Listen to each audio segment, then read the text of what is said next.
이재명이 말했기 때문에 하기 싫습니까? 너무 유치하잖아요.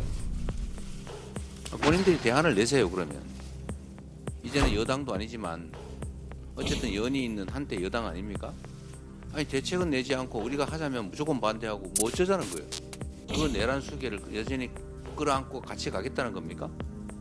왜 제재하지 않습니까? 혼이라도 내는 척 해야 될 거 아닙니까? 끝으로 이재명 당대표의 발언이 있겠습니다. 네, 우리 홍성국 최고위원이 말씀하신 것처럼 경제 상황이 정말 심각합니다. 주가가 폭락하고 환율이 또 폭등하고 있습니다. 저게 전광판에는 숫자로 나타나지만 저 숫자가 의미하는 바는 민생 현장에 우리 국민들이 엄청난 고통을 겪고 있다는 걸 의미합니다. 대책이 없다면 모르되 대책이 있습니다. 이럴 때 정부가 필요합니다. 이럴 때 재정의 역할이 필요합니다. 대체 뭘 하는지 모르겠습니다. 지금 몇 달째 이러고 있어요.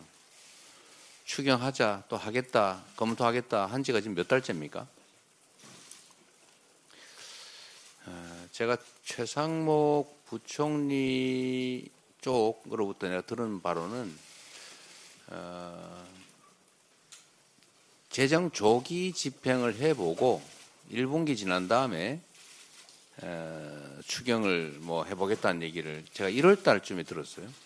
그리고 그 후에 한국은행도 추경이 필요하다고 했고 또 정부에서도 추경하겠다, 또 검토하겠다 얘기를 했습니다. 그런데 소식이 없어요. 대체 뭐 하고 있습니까?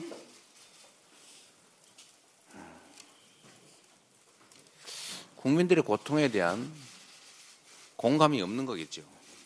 모르는 거겠죠. 그냥 숫자만 쳐다보니까 아무것도 아니겠죠. 또 국민의힘도 마찬가지입니다. 지금 전 세계가 미국의 자국 중심주의 통상 정책 때문에 경제적으로 심각한 상황을 맞고 있습니다. 우리 대한민국 경제도 말할 게 없죠. 정부가 대응을 못하면 국회라도 대응을 해야 됩니다.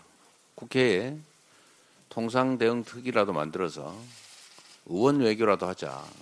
국회의원들이라도 좀 공식적인 활동을 해보자고 하는데 왜 안 합니까? 이재명이 말했기 때문에 하기 싫습니까? 너무 유치하잖아요. 본인들이 대안을 내세요. 그러면 우리가 전폭적으로 지지하겠습니다. 지원하겠습니다. 협력할 테니 뭐 안을 좀 내세요. 이제는 여당도 아니지만 어쨌든 연이 있는 한때 여당 아닙니까? 여전히 정부의 영향력이 있잖아요. 그러면 대책을 내십시오. 아니 대책은 내지 않고 우리가 하자면 무조건 반대하고 뭐 어쩌자는 거예요. 이 나라가 우리 국민의힘 정치인들의 놀이터입니까? 국민들이 저렇게 고통스러워하고 경제가 망가지는 거 보이지 않습니까? 정말 한심합니다. 아직도 반성을 안 하고 있어요. 지난 3년 동안 국민이 맡긴 권력과 국민이 낸 세금으로 대통령 놀이하고 권력 노름하다가 나라를 이렇게 망치고 국민들한테 쫓겨나고도 여전히 정신을 못 차리고 있어요. 지금 내란 수계 헌재에서 파면당했는데 그 내란 수계를 여전히 끌어안고 같이 가겠다는 겁니까? 왜 제재하지 않습니까? 혼이라도 내는 척 해야 될 거 아닙니까? 제명하시고 앞으로 반성해서 국민을 위한 정당이 되겠다고 하세요. 그래야 길이 열리지 않습니까? 그게 국민에게도 국가에게도 좋습니다. 본인들에게도 좋지요. 그냥 매달려서 어쩌자는 건지 정말로 이해가 안 됩니다. 개헌 얘기 지금 또 하고 있습니다. 제가 전에 말씀드렸습니다. 개헌 필요하죠. 대한민국은 이 5년 단임제라고 하는 이 기형적 제도 때문에 대통령이 취임한 직후부터 레임덕이 시작됩니다. 재평가 받을 기회도 없기 때문에 국정의 안정성이 없어요. 그래서 4년 중임제로 바꾸자. 전 국민들이 다 공감하지 않습니까? 동의합니다. 필요하죠. 또 때만 되면 국민의힘도 한 얘기가 있습니다. 5.18 광주 정신, 광주 민주화 운동의 정신을 헌법 전문에 넣자. 몇 년째 말만 하고 있어요. 네, 이번에는 할 수 있겠죠. 그런데 문제는 지금은 정말 내란 종식이 먼저입니다. 국가 체제를 유지하는데 시스템, 우리 모든 국민들이 공감한 민주주의 제도, 이 제도를 잘 유지, 발전시켜야 됩니다. 그런데 군사 쿠데타를 통해서 국가 권력의 최고 정점에 있는 대통령이 국민을 향해서 총뿌리를 겨누고 대한민국의 헌정 질서를 통째로 파괴했습니다. 민주주의를 위협했죠. 국민들의 힘으로 간신히 복구하는 중입니다. 민주주의 파괴를 막는 것이 중요합니다. 민주주의 발전시키는 것도 중요합니다. 그러나 지금 당장은 민주주의의 파괴를 막는 것이 훨씬 더 긴급하고 중요합니다. 우선은 내란 종식에 좀 집중해 줬으면 좋겠다는 생각이 듭니다. 개헌으로 적당히 넘어가려는 생각을 국민의힘이 하지 않기를 바랍니다. 개헌해야지요. 그런데 문제는 이제 국민투표법이라고 하는 장애물이 있습니다.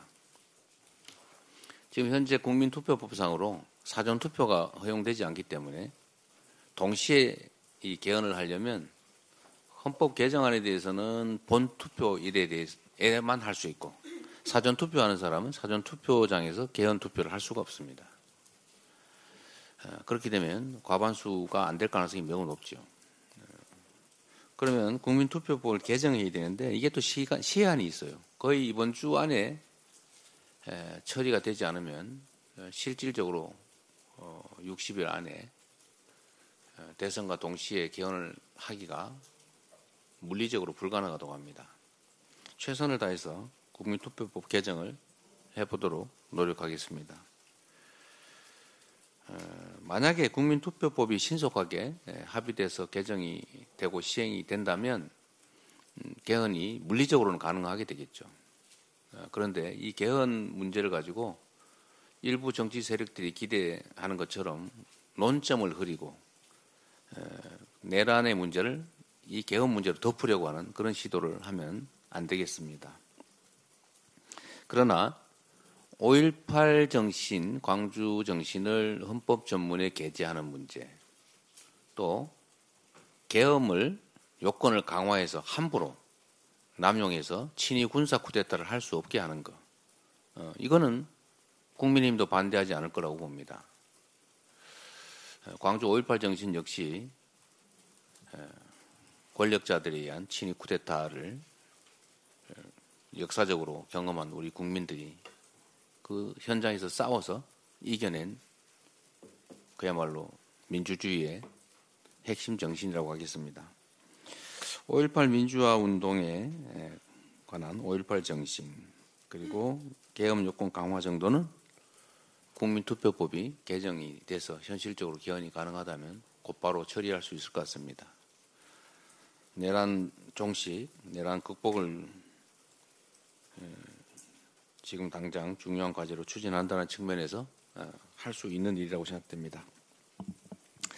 그 외에 대통령의 4년 연임제 또는 중임제, 또 감사원의 국회 이관, 또 국무총리 추천 문제, 추천제 도입, 또 결선 투표제, 자치분권 강화, 또 국민의 기본권 강화, 이런 것들은 매우 논쟁의 여지가 커서 실제로 결과는 못 내면서 논쟁만 격화되는, 또 어쩌면 국론 분열의 원인이 될 수도 있습니다.